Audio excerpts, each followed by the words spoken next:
Shalom, pessoal. Pois é, hoje é dia 4 de novembro e todos nós ainda estamos lidando com a guerra que está rolando em Israel.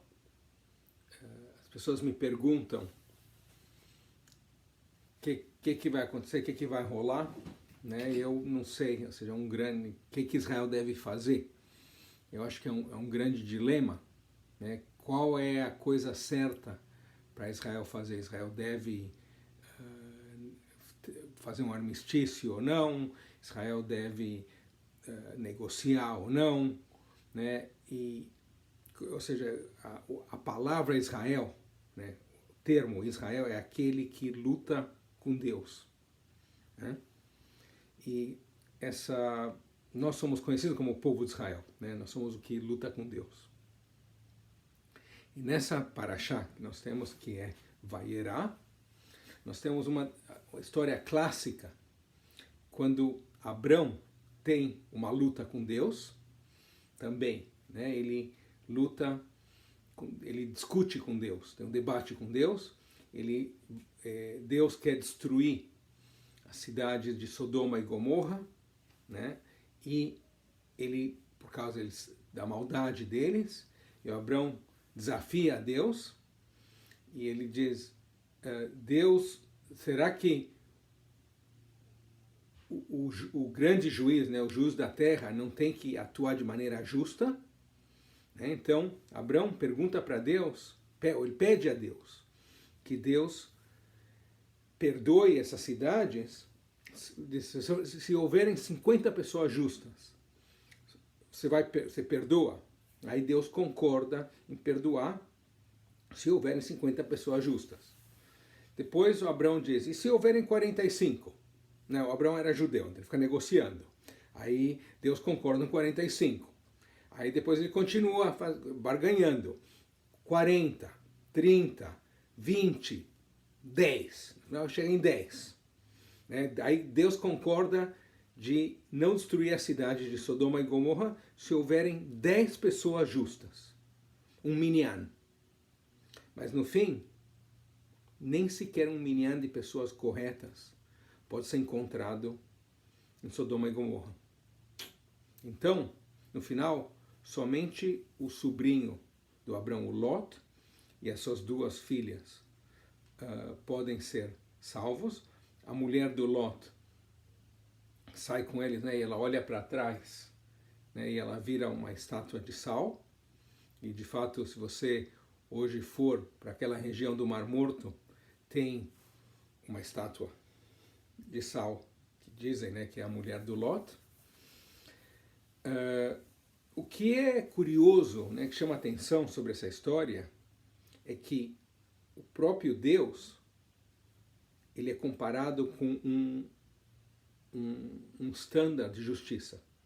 Ou seja, isso é interessante porque não é que Deus é a própria justiça, mas existe um padrão de justiça que é maior do que Deus tem que se comparar com ele. Né? Ou seja, que Deus tem que se comportar de acordo com um padrão ético pré-existente. Né? Filósofos têm discutido se a ética existiria mesmo se não existisse Deus. Né?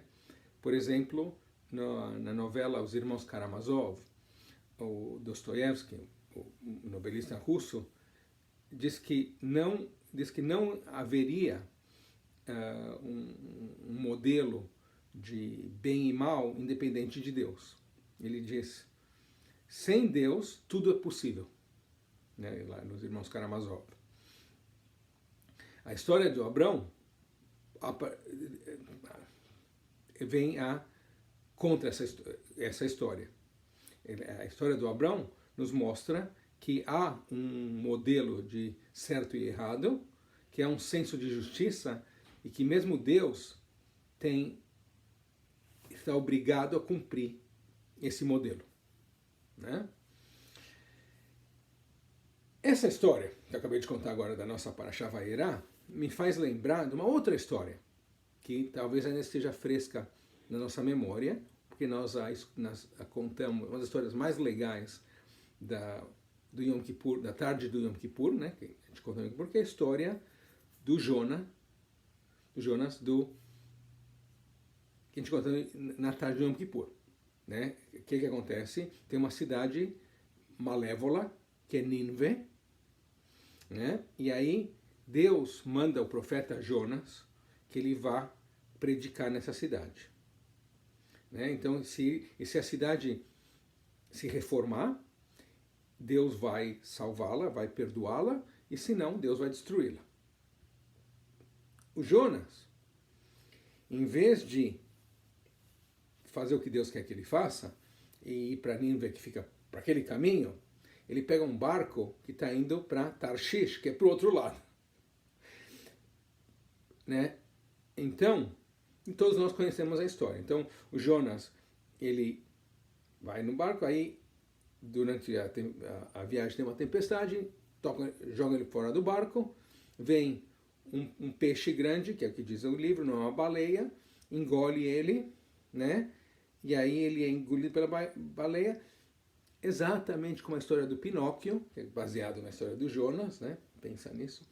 E vem o peixe, vomita ele lá em Nínive, aí ele predica para o pessoal de Nínive, o pessoal de Nínive se reforma, muda o jeito que eles são, e Deus os perdoa, já sabe, né?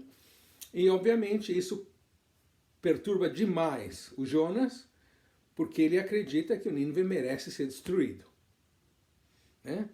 Essa história é uma história poderosa, acho que relevante, sobre o poder de uma cidade inteira, a capacidade de uma cidade, de uma sociedade inteira, de mudar o seu caminho, né? E sobre um profeta que tem medo de seguir o que mandaram ele fazer, né? Cumprir sua obrigação.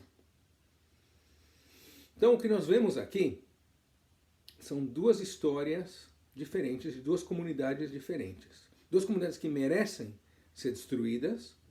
Por um lado, Sodoma e Gomorra, e por outro lado, Nínive. Sodoma e Gomorra, na qual você não pode nem sequer encontrar 10 pessoas, um minyan de pessoas decentes e justas, para que a cidade possa ser salva. E por outro lado, Nínive, onde a comunidade inteira muda e a cidade é salva. Agora, por que eu estou contando essas histórias? Como que isso se aplica à situação que está acontecendo agora em Gaza? Hamas tomou controle de Gaza, um processo democrático, por eleições, desde 2007. Porém, ela é comprometida com a destruição total de Israel e com a destruição, com o assassinato dos judeus todos, né? Não só de Israel, no mundo inteiro. No dia 7 de outubro, enquanto Israel e os judeus do mundo inteiro estavam celebrando Simchat Torah, eles assassinaram mais de 1.200 israelenses, judeus, não israelenses, estrangeiros, e sequestraram mais de 200 pessoas.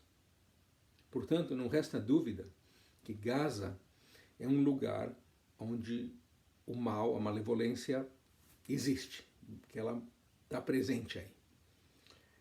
Há pessoas justas e boas em Gaza? Com certeza. Provavelmente a maioria deles são. Porém, eles são vítimas dos líderes, dos membros do Hamas, que praticam suas ações militares do meio desses centros da população civil.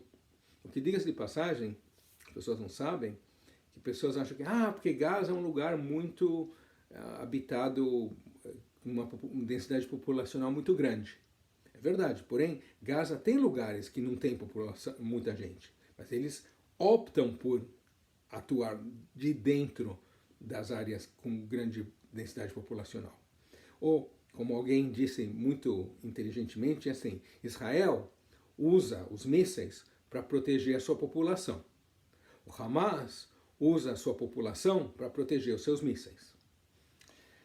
A grande tristeza, o grande problema da situação de Gaza é que pessoas decentes e inocentes vão sofrer, estão sofrendo, pelos pecados dos seus líderes políticos. O Hamas vai mudar o jeito que eles são? Acho que a sua liderança cada vez deixa mais claro que a sua dedicação é para destruir Israel, e os seus atos do dia 7 de outubro servem como prova disso. Gaza não é Nínive. Infelizmente, Israel vai fazer o que é necessário para proteger a sua população. E o que acontece com a justiça? Poucos países no mundo tentam tão duramente, tão intensamente evitar danos colaterais em momentos de guerra. Israel joga panfletos dizendo: nós estamos no norte de Gaza, nós vamos invadir o norte, mudem-se para o sul. Hamas não deixou o pessoal se mover para o sul. Né? Há de fato um princípio fundamental do Tzahal, das defesas, chama IDF, Israel Defense Forces, né? As forças de defesa de Israel, chamado Tohar HaNeshek, a pureza das armas. Que todo esforço deve ser feito para diminuir o dano colateral, a perda de vidas civis, enquanto você busca um objetivo militar. Infelizmente, isso é muito difícil em Gaza, como já está sabendo que quase 10 mil pessoas já morreram em Gaza, né, nessa operação agora. Nós aprendemos da história de Sodoma e Gomorra e da história de Nínive que o mal existe no mundo. Esse mal existiu não só nos tempos bíblicos, mas claramente nos nossos dias também. O desafio é como lidar com esse mal, enquanto ao mesmo tempo nós mantemos o nosso senso de justiça. É isso aí, pessoal. Shabbat Shalom. Se gostou, dá um joinha. Se não está inscrito, inscreva-se. Se gostou, recomenda o vídeo aí para seus amigos. Se não gostou, recomenda para seus inimigos. Tá bom? Tchau.